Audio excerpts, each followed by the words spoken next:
At my low point, I was having waves of panic and anxiety from morning until night, and I could barely go 1 block from my apartment.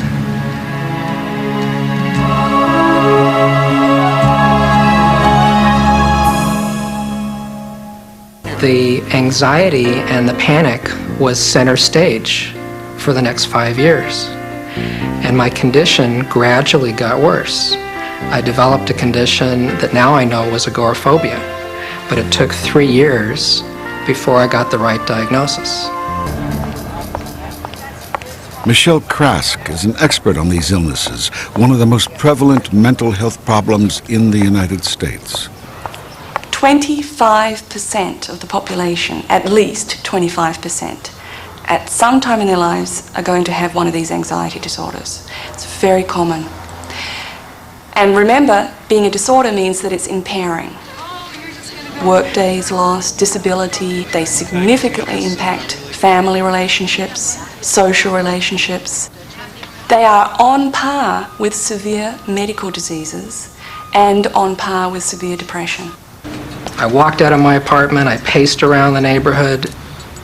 My head was light, I was going to pass out, I was going to faint, I was going to die.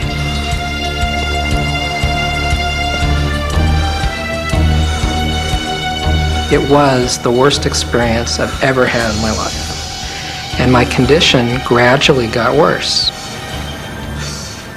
I couldn't do things that a 6-year-old could do. And to have that reality day in and day out really gradually eroded my self-esteem. Panic attacks are a sudden rush of intense fear, a sense of dread.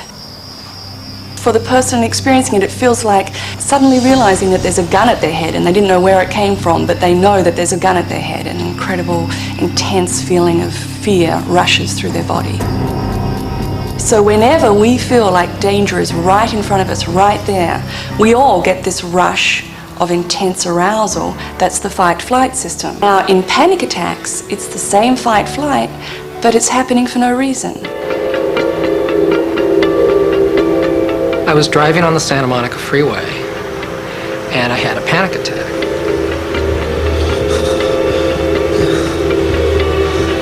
A few days later, I had a near panic on another freeway. So to avoid panic, I stopped going on any freeway. At my low point, I was having waves of panic and anxiety from morning until night, and I could barely go 1 block from my apartment. Neal Sideman's condition grew steadily worse. His fear of panic attacks became so overwhelming, he developed a condition known as panic disorder. Panic disorder is when the person starts to live a life of being afraid of fear. They start to dwell on when is that panic attack going to happen again. They start to avoid places where they think it could happen, or dread places where it could happen. It becomes all-consuming. This is what their life becomes. I remember one time a friend asked me, "Neal, what things can't you do?" And I said, this will be a much shorter conversation if I just tell you the things that I can do. Neal's fear of panic attacks became so all-consuming, he was barely able to leave his apartment, a condition known as agoraphobia. After spending 3 years as a virtual prisoner in his own neighborhood, Neal's agoraphobia, or fear of the outside world, was finally diagnosed. Getting the diagnosis changed my life because it started to get me in touch with some of the amazing resources that are available.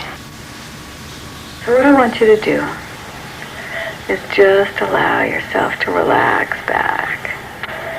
That's right. Neal's first step was learning to relax through meditation.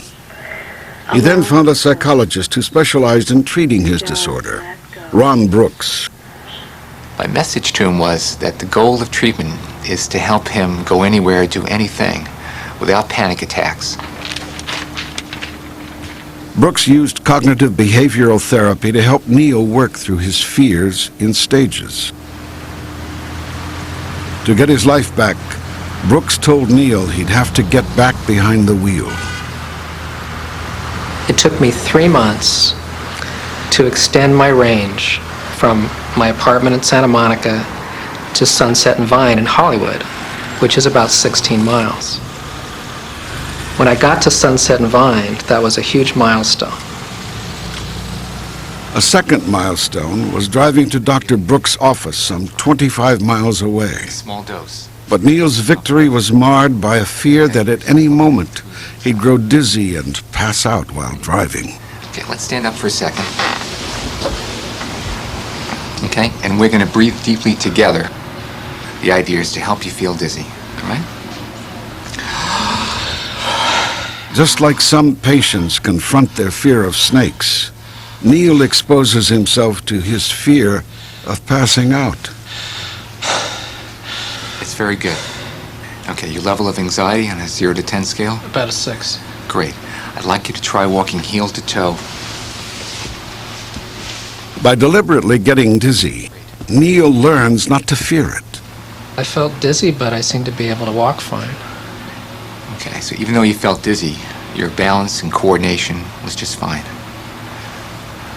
How would this be if you're dizzy while driving then? Well, I guess I could drive the car still. Through the therapy, Neal expanded his safe zone up the California coastline.